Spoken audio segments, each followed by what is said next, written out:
When you first purchase or obtain a Deerfoot modeling tool, you may find it to be beautiful and looking good, but it may not be as sharp as it could be on the end if you want to do any lifting of petals, or in this case we're going to do an oak leaf. So what you need to do is get some 200 grit emery paper or wet dry paper and find the proper angle, and you can sharpen that point. Now, depending on how hard you push, you may roll a little bit of an edge. It's just a matter of turning it over and just very lightly take off that edge. After you have got most of the chrome plating off of there and you have a sharp edge, now we need to smooth it. And we'll do that by using a 400 or 600 grit. I like to use the 600 grit wet dry paper and continue to rub. And after it gets nice and shiny, then we can go to a piece of cardboard. Now we will treat that piece of cardboard with jeweler's rouge. It can be any kind of cardboard, really. I'm using a piece of poster board here. A thin piece of leather will work as well. And after you've got a pretty good application of the jeweler's rouge on your cardboard, then you can take the modeling tool or the Deerfoot modeler and polish even more. Now you'll notice as I rub the black, that is metal coming off of the tool. Notice now I'm only going in one direction. If I go forward, I may dig into the cardboard.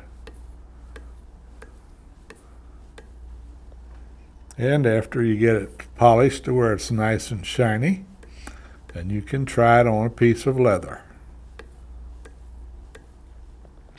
And that's all there is to getting your Deerfoot modeler ready to do petal lifting. After you have tooled your leather, in this case I've tooled an oak leaf, and if you want to get some more depth and dimension, you can use the Deerfoot modeler that's been sharpened like I did, and we can push it down on all these inside curves, and if you'll notice, it's cutting under. Now I'm very carefully moving it back and forth, as you can see.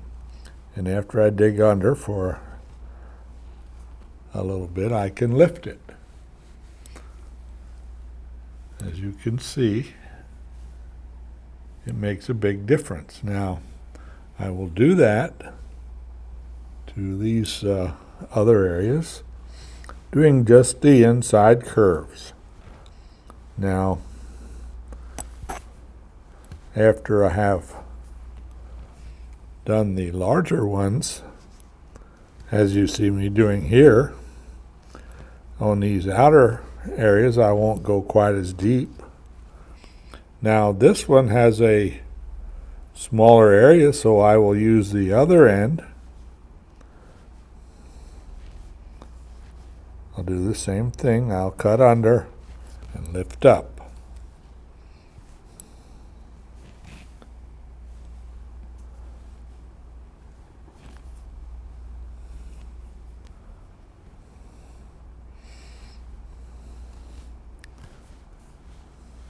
You can see we have quite a bit more depth and dimension. I will do this around the other side as well. And here is a view of the entire leaf after we have done all of the lifting. And here is how our piece looks after we have done some backgrounding in these lower areas. It makes our leaf stand out even more.